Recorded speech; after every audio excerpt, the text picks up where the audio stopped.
Hello. നമുക്ക് കുറച്ച് തെർമോക്കോളും അങ്ങനെ ടിഷ്യൂ പേപ്പറൊക്കെ വെച്ചിട്ട് നമ്മുടെ റൂം ഒന്ന് ഡെക്കോർ ചെയ്തെടുത്താലോ? അപ്പോൾ പിന്നെ എങ്ങനെയാ? തുടങ്ങല്ലേ?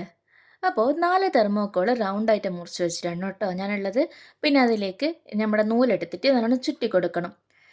ഇത് ഞാൻ ഫസ്റ്റ് സ്റ്റാർട്ട് ചെയ്തപ്പോൾ ചെറിയ കാര്യമെന്ന് വെച്ചു. ബട്ട് ഇത് ഭയങ്കര ഡിഫിക്കൽട്ട് ആയിട്ടുള്ള കാര്യമാട്ടോ. ഒന്ന് ചുറ്റാൻ തന്നെ നല്ല ടൈം എടുത്തു. അറ്റ് ലാസ്റ്റ് അങ്ങനെ ഇതാ ഒന്ന് ചുറ്റി കഴിഞ്ഞു. ബട്ട് ഇനി ഒന്നല്ല, ഇനി 3 കൂടി ചുറ്റണം. അങ്ങനെ ഇതാ നമ്മുടെ ഫസ്റ്റത്തെ ഈ ഒരു 4 പ്രോസസ്സും തീർത്തേക്കാം കേട്ടോ. 4 ചുറ്റിക്കഴിഞ്ഞു. അങ്ങനെ ആ ചുറ്റിക്കഴിഞ്ഞ ആ ഒരു റൗണ്ടൊക്കെ എടുത്തിട്ട് ഇങ്ങനെ ഇതേപോലെ ഒട്ടിച്ചു കൊടുക്കുക.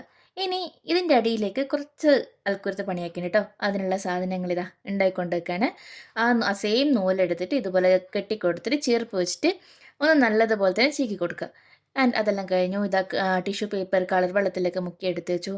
അറ്റ്ലാസ് അതൊക്കെ കഴിഞ്ഞിട്ട് ഇതാ എൻ്റെ അങ്ങനെയുള്ള റൂം ഇങ്ങനെയാക്കിയാൽ മതി. എങ്ങനെയുണ്ട്? രസമുണ്ടോ? ഇത് കുറച്ചധികം പ്രയാസപ്പെട്ടുള്ള പണിയാണെങ്കിലും കുറച്ച് ദിവസം എടുത്തെങ്കിലും ബട്ട് അറ്റ് ലാസ്റ്റ് അതിൻ്റെ ഔട്ട്പുട്ട് നല്ല രസമുണ്ടായിരുന്നു. നൈറ്റ് ഈ ലൈറ്റൊക്കെ ഓഫാക്കിയിട്ട് ഈ ഒരു വ്യൂ കാണാൻ നല്ല രസമുണ്ടായിരുന്നു. ഇതാട്ടോ ആ തെർമോക്കോൾ വെച്ചിട്ട് നമ്മൾ ഉണ്ടാക്കിയ കിളിക്കൂട്. എങ്ങനെയുണ്ട്? നല്ല രസമില്ലേ? ടിഷ്യൂ പേപ്പറൊക്കെ വെച്ചിട്ട് നല്ല ഫ്ലവറൊക്കെ ഉണ്ടാക്കിയെടുത്തു. അതിൻ്റെ ആർട്ടിഫിഷ്യൽ പ്ലാന്റ് പുറത്തുനിന്ന് വാങ്ങിച്ചു കേട്ടോ. അത്രയേ ഉള്ളൂ. Tata bye bye. See U.